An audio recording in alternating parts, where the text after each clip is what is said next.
안녕하세요. 베트남 부동산 TV 김영주입니다. 오늘은 부동산 거래계약 신고서 작성 방법에 대해서 알아보겠습니다. 대상은 분양권을 기준으로 설명을 드리겠습니다. 구독과 좋아요 부탁드립니다. 구독과 좋아요는 영상을 만드는 데 큰 힘이 됩니다. 분양권 거래계약 신고서 작성 방법에 대해서 알아보겠습니다.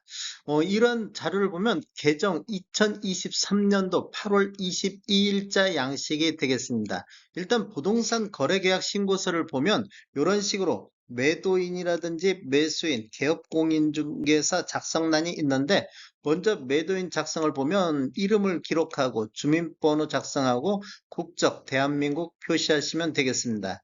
그리고 주소는 서울시 송파구 송파대로 345 자기 주소 기록하시면 되겠고, 여기 거래 지분이 있습니다. 거래 지분은 일단 단독 명의일 때는 100분의 100을 기록하시면 되는데, 공동 명의일 경우에는 뭐 100분의 지분 비율별 50대 50이면 50을 기록하고, 공동 명의 건이 있으면 한 장을 더 작성하시면 되겠습니다. 전화번호는 그냥 휴대폰 번호 두 개, 휴대폰 번호 이렇게 기록하시면 되겠습니다. 1번 번호 있으면 1번 번호 작성하시면 되고, 매수인도 똑같이 이름 쓰시고, 주민번호 기록하시고, 국적 기록하시고, 주소 기록하신 후에 거래 지분 단독으로 매수한 경우에는 100분의 100 이렇게 적으시면 되고, 공동으로 매수할 경우에는 100분의 50이라든지 지분 비율별로 50, 50 이렇게 기록을 하셔가지고 두 장 작성하시면 되겠습니다. 전화번호는 똑같이 휴대폰 번호 기록하시면 되겠습니다. 법인 신고서는 뭐 해당 없으니까 넘어가시고, 외국인이 부동산을 매수한 경우에는 이렇게 항목별로 체크하게 되겠습니다. 뭐 주거용으로 매수하면 주거용, 뭐 이런 식으로 체크하시면 되겠고, 외국인이 아니고 국내인 경우에는 이거 작성 안 하셔도 되겠습니다. 그리고 분양권 직거래 형태로 계약을 했다고 하면 개업 공인중개사 나는 공란으로 두셔도 되겠습니다. 직거래 형태로 할 때는 매도인하고 매수인만 작성하시면 되겠습니다. 거래 대상 물건 작성 방법 알아보겠습니다. 먼저 종류를 보면 토지, 건축물, 토지 및 건축물 이렇게 나오는데, 분양권 같은 경우도 토지, 건축물에 해당되기 때문에 이렇게 이쪽에 체크하시고, 건축물은 아파트라고 기록하시면 되겠습니다. 그리고 공급 계약이냐 아니면 전매냐, 예를 들어서 전매로 할 경우에는 전매로 체크하시고, 분양권 매매한 경우에는 전매로 체크하시면 되겠습니다. 그리고 분양권이냐 입주권이냐 이렇게 따지는데, 분양권 내가 거래했을 때는 분양권으로 체크하시면 되겠고, 또 이게 지금 준공 전이냐 준공 후냐 이렇게 나눠지는데, 분양권 준공 전에는 준공 전으로 체크하시고, 입주 시작했다 그러면 준공 후로 체크하시면 되겠습니다. 그리고 소재지를 기록하는데, 소재지는 분양계약서에 나와 있는 내용 맨 위에 상단에 분양계약서에 나와 있는 주소 그대로 기록하시면 되겠습니다. 동호수까지 정확히 기록하시면 되겠고, 지목은 아파트이기 때문에 대로 작성하시면 되겠고, 토지 면적은 분양계약서에 나와 있지 않습니다.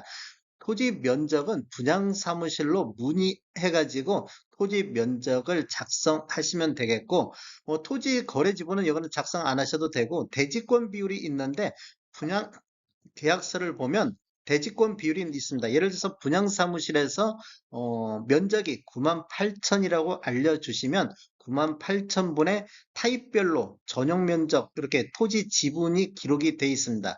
분양 어, 분양 계약서에 이런 토지 지분이 있으니까 이렇게 작성하시면 되겠고, 건축물 면적은 우리 5구 타입은 5구 타입의 전용 면적이 있습니다. 5구 타입 전용 면적을 이렇게 작성해 주시면 되겠습니다.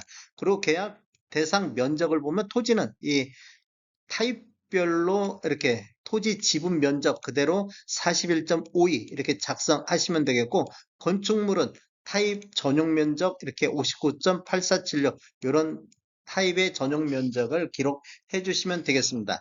물건별 거래 가액이 있는데, 분양권을 거래하다 보면 분양가격이 있습니다. 예를 들어서 분양가격이 10억이다. 그러면 10억을 작성을 하시고 발코니 확장 및 선택 비용, 발코니 확장 비용이 2,300이다 하면 2,300 따로 적으시고 추가 지급액, 이것은 유상 옵션 선택했을 때 유상 옵션비를 적는 란이 되겠습니다. 그래서 유상 옵션비가 예를 들어서 2,600만 원 정도 선택했다. 그러면 이렇게 2,600만 원을 기록하고 총 금액 맨 위에는 이 총 금액을 기록하시면 되겠습니다. 그러면 10억 4,900만 원이 총 금액을 기록하시면 되겠고 총 실제 거래가액, 요게 지금 계약금하고 중도금, 잔금 이렇게 매도자한테 넘어간 날을 기록하는데 분양권 같은 경우는 보통 계약금, 예를 들어서 500만 원을 입금했다. 그러면 500만 원을 계약하고 계약 체결을 예를 들어서 오늘 날짜 11월 30일자로 했다 하면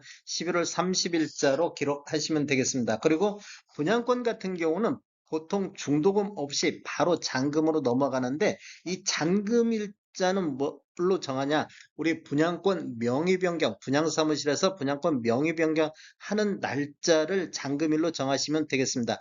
분양사무실로 물어보면 뭐 몇째 주 수요일 뭐 이런 식으로 딱 정해지는 날짜가 있습니다. 그러면 그때 잔금일을 정하시면 되는데 이 잔금 금액을 보면 10억 4,900 우리 분양권 상태에서 계약금 집어넣고 중도금 대출 이런 식으로 돼 있는데 그런 것들 모두 합쳐서 총 금액 예를 들어서 계약금 500 들어갔기 때문에 총 금액은 10억 4,400 기록하고 잔금 지급일은 12월 30일 이렇게 명의 변경 일자를 작성하시면 되겠습니다.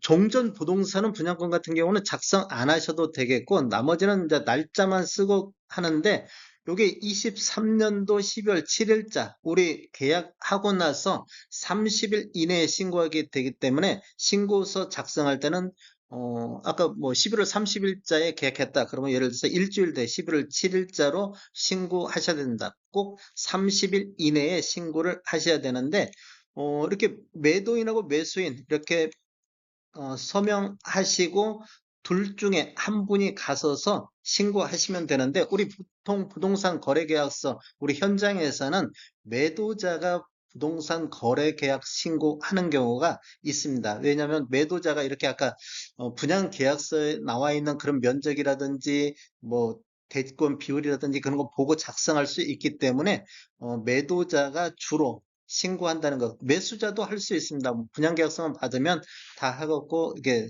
사인만 둘이 받아서 신고하시면 되는데 건축물이 있는 구청 뭐 그런 관할 시청이라든지 건축물이 있는 장소에 신고하시면 되겠습니다.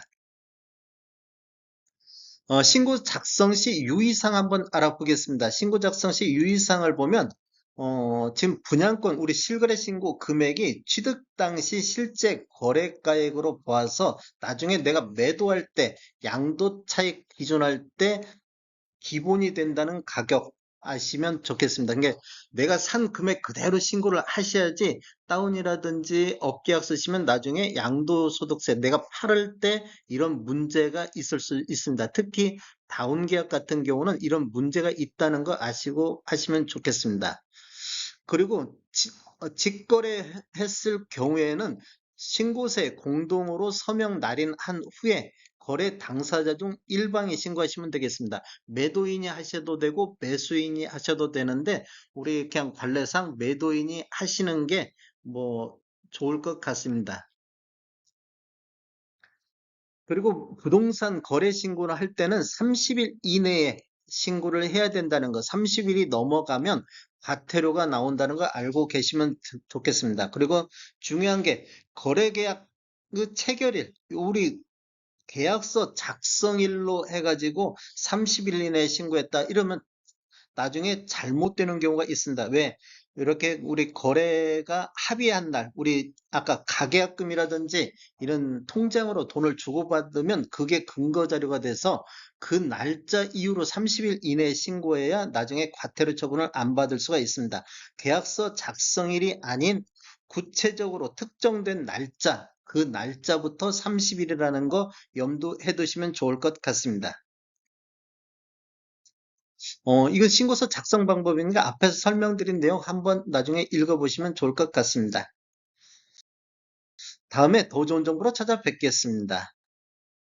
지금까지 시청해주셔서 감사합니다. 구독과 좋아요 부탁드립니다. 베테랑 부동산 TV였습니다.